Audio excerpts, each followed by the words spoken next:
بسم اللہ الرحمن الرحیم۔ حضرت عمر رضی اللہ تعالی عنہ کو جادوگروں سے بہت نفرت تھی۔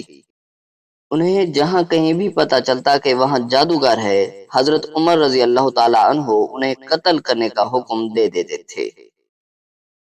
حضرت عمر رضی اللہ تعالی عنہ کے دور میں ایک شخص تھا جو لوگوں کو بتا دیا کرتا تھا تمہارے ہاتھ میں کتنی کنکریاں ہیں۔ وہ یہ ظاہر کرتا تھا کہ مجھے غیب کا علم ہے۔ ایک دفعہ حضرت عمر رضی اللہ تعالی عنہ نے اس جادوگر کو بلایا اور اپنے سامنے بٹھا لیا۔ پھر آپ رضی اللہ تعالی عنہ نے اپنا ہاتھ پیچھے کیا اور اپنے ہاتھ میں کچھ کنکریاں اٹھا لیں۔ پھر جادوگر سے کہا، چل بتا میرے ہاتھ میں کیا ہے۔ جادوگر نے کہا، آپ کے ہاتھ میں کنکریاں ہیں۔ پھر آپ رضی اللہ تعالی عنہ نے فرمایا، بتا کتنی کنکریاں ہیں۔ جادوگر نے کہا، 5 کنکریاں ہیں۔ آپ رضی اللہ تعالی عنہ نے اپنا ہاتھ پھر پیچھے کیا اور پھر کچھ کنکریاں اٹھا لیں۔ پھر فرمایا، اب بتا میرے ہاتھ میں کیا ہے۔ جادوگر نے کہا، آپ کے ہاتھ میں کنکریاں ہیں۔ آپ رضی اللہ تعالی عنہ نے فرمایا، بتا کتنی کنکریاں ہیں۔ جادوگر نے کہا، مجھے نہیں پتا۔ محفل حیران رہ گئی، آخر یہ کیا ماجرا ہے۔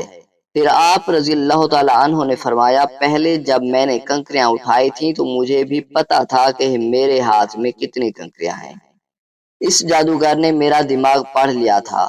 دوسری بار جب میں نے کنکریاں اٹھائیں تو مجھے بھی علم نہیں تھا کہ میرے ہاتھ میں کتنی کنکریاں ہیں، کیونکہ شیطان انسان کے جسم میں خون کی شکل میں دوڑتا ہے اور جادوگر شیطان کی پوجا کرتے ہیں، جس سے شیطان ان کو ہر چیز ہر بات بتا دیتا ہے۔ اس محفل سے حضرت عمر رضی اللہ تعالی عنہ لوگوں کو یہ بتانا چاہتے تھے کہ یہ جادوگر اللہ کو چھوڑ کر شیطان کی پوجا کرتے ہیں اور شیطان انسانی جسم کے اندر خون میں گردش کرتا ہے۔ اس سے ہمیں پتہ چلتا ہے کہ جو بات ہمیں پتہ ہوگی وہی ان جادوگروں کو بھی پتہ ہوگی، جو ہمیں معلوم نہیں ہوگی وہ ان جادوگروں کو بھی معلوم نہیں ہوگی۔ اللہ رب العزت ہم سب کو ان جادوگروں سے محفوظ فرمائے، آمین۔